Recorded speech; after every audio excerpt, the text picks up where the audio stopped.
What's up, my fit lifers? It's Kara Corey here, and I'm getting wild on a Tuesday night doing a dietitian talk video. A little random fact for you, I almost never film videos on weeknights. I do all my videos on the weekend for the most part, so just for you guys after my cardio tonight, I wanted to do this video because I think it's an important topic to talk about, and I would love to hear your thoughts on it. So if you guys find this video interesting, please, as always, share it with others, spread the love, and let people know about my channel. So what I want to talk about today is a term called orthorexia. This may be something you've never heard about before, or maybe you have. And if you noticed, I said term. It's currently not part of the DSM-5 criteria, so it's not an actual diagnosis yet that's recognized. So for the most part, a physician probably would not be able to diagnose someone yet because it's not recognizable terminology. However, I believe this is something newer that came about. It's not anything I learned about in school, but I've done a little research on it. And since I'm in prep right now, trying to do my balanced prep, and I think I'm doing a pretty good job at it, it kind of got me thinking about this topic, especially now that I'm working with clients, I'm talking to more people. Social media is huge with fitness inspiration and motivation, and orthorexia, I think, really falls into this category, especially with competitors, but really for anyone. What orthorexia is kind of defined as, from the doctor that came up with this term, is basically someone who is so fixated on eating very pure and very righteous and, you know, basically being like the perfect healthy eater in their mind. And they truly fixate on it. So this is kind of difficult, and I can see why it's not a diagnosis yet, because it's not very clear-cut what's distinguished between someone who's just very aware of their eating habits, who's a very healthy eater, versus taking it a little too far.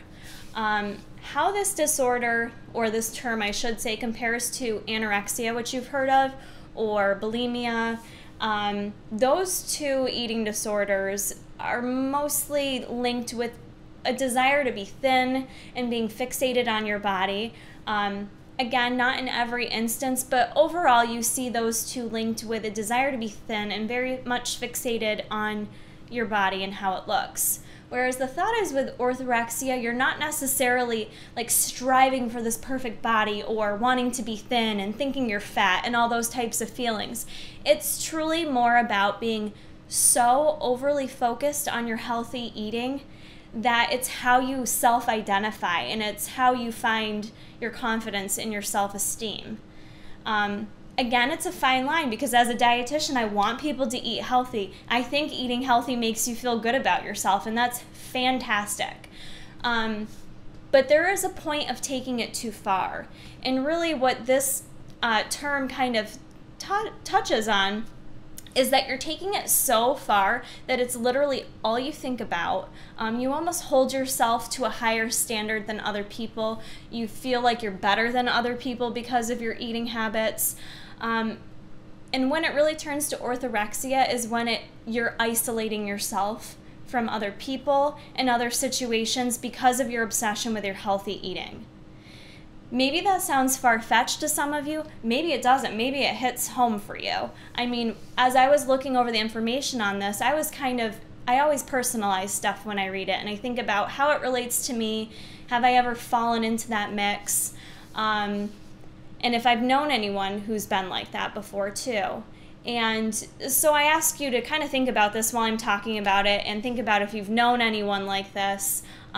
Being in competition prep right now, I do have to think about my food choices, and I have to think about it a lot, and I kind of have to plan my day around my working out and things of that nature, but I'm still able to live my life. I'm still able to go out and hang out with my friends. I'm still able to go on dates with my husband. Yeah, I'm choosing right now to not go out to eat at restaurants, but it's because I'm gonna step on a stage. It's not because I'm so fixated on this perfect way of healthy eating. So you can see where it's a little bit different. But I feel like I could easily see someone who is in competition prep or someone who's just trying to lose weight maybe, who could easily fall into this category because you just get so focused on it. You know, you're drinking the Kool-Aid and it's so great and wonderful, you don't even realize you start isolating the rest of the world. And I think that's when it becomes very concerning. And I don't think it's often talked about.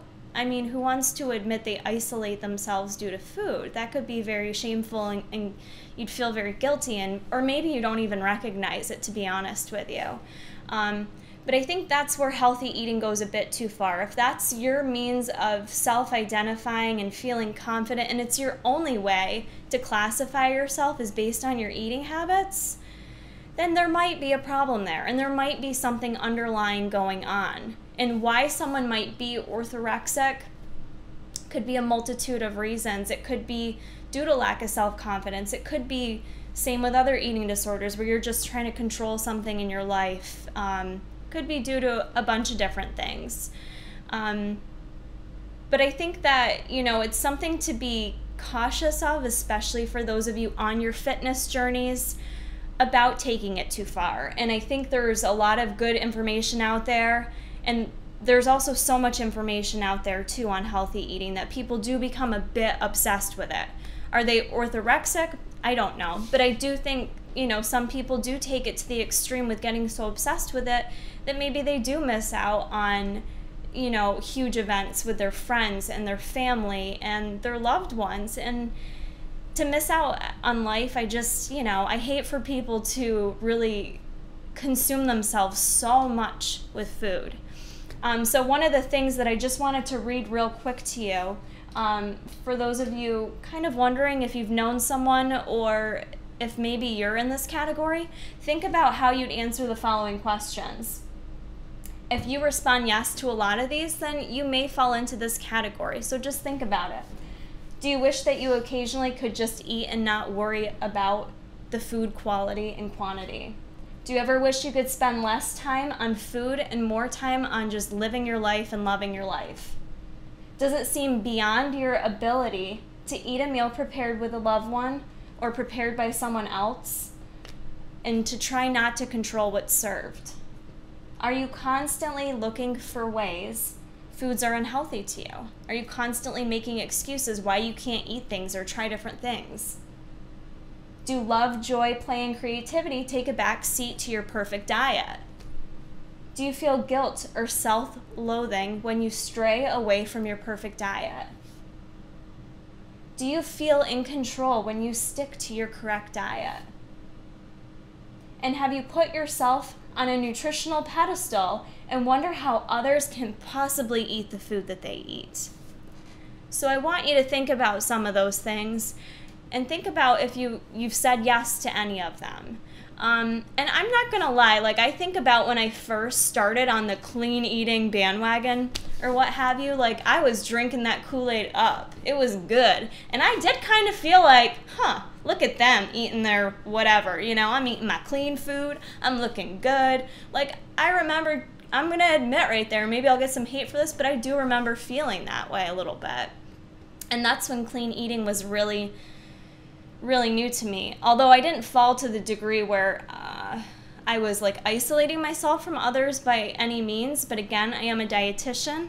I did go into this field because I've always been kind of mindful about my food choices. I've had periods of time in my life where I've been extremely restrictive. I've had periods of time where I feel a lot of guilt or, you know, negativity towards my body and things of that nature. So don't panic if you said yes to any of these questions. I'm truly just trying to put that information out there for people to kind of sort of think about and, you know, assess how much of a role food plays in your life. And yes, I'm admitting it plays a big role in my life right now and will for the next 6 weeks until I go on stage. And I will continue after stage to eat healthy and treat my body well and work out. But I'm also going to balance in all those other things in my life that I love and that I do. And I don't feel like I identify myself by my eating choices. And I think maybe there was a period of time I once did for a little bit, if I think back to it. So I hope, you guys take kind of an assessment of yourself, maybe those around you, and just think about, you know, where you fall into this mix. I think it's a newer thing. Like I said, I don't know how much people are talking about it. I haven't even done a YouTube search to see if anyone else has any other videos on this topic, but I just thought it was important to put out there for people to think about, because I think balance in your life is huge, and that means something different for everyone, and it's a little bit different for everyone on how to figure out how to balance your lifestyle, because we all do a bunch of different things in our life, right? We have a bunch of different things going on. So I think the whole balance hashtag, I guess I'm thinking on Instagram right now, that a lot of people are posting, is a good thing, and I hope people kind of keep that in mind and are able to live their lives and not be isolated by food. That sounds like a really lonely place to be in, and I hope if you are in that place that you do reach out for some help. You can be helped, and you know, maybe there's just a few things you need to work through. So I think I'm going to end this video here. If you guys have comments on this topic, I'd love to hear it below. You guys are always great at adding some feedback to my videos below. If you think you might know someone that's going through this, maybe share this video with them, and maybe that's kind of a good way to reach out, or just say, hey, I watched this video today, what do you think about it? Because it can be hard and scary to see friends or loved ones go through it and not know how to address it. Eating disorders can be very touchy, and people do have to be ready to change on their own. So I think that's important as well. So I hope you guys enjoyed this video and found the information helpful. Please comment below, ask me any questions you like. Don't forget, I am offering coaching services right now. You guys can email me at karacoreyfitlife@gmail.com. I love you all. I get major dry mouth during these videos, so I'm sipping on some greens and some branched chain amino acids. I don't know why I just said it like that. It's because I turn into a huge dork late at night after work, so I'm a little tired. Love you all. See you soon. I feel like I can see that I'm a little bit tighter in my pictures and my posing as I'm watching it, but I do have quite a ways to go for the competition, which is 6 weeks out. I do want to ask what you guys think about this bikini. I love it. It's very different. I've never worn something like this before, and this is from Angel Competitions Bikinis, and I'll have their information in the description box if you want to go check them out. I really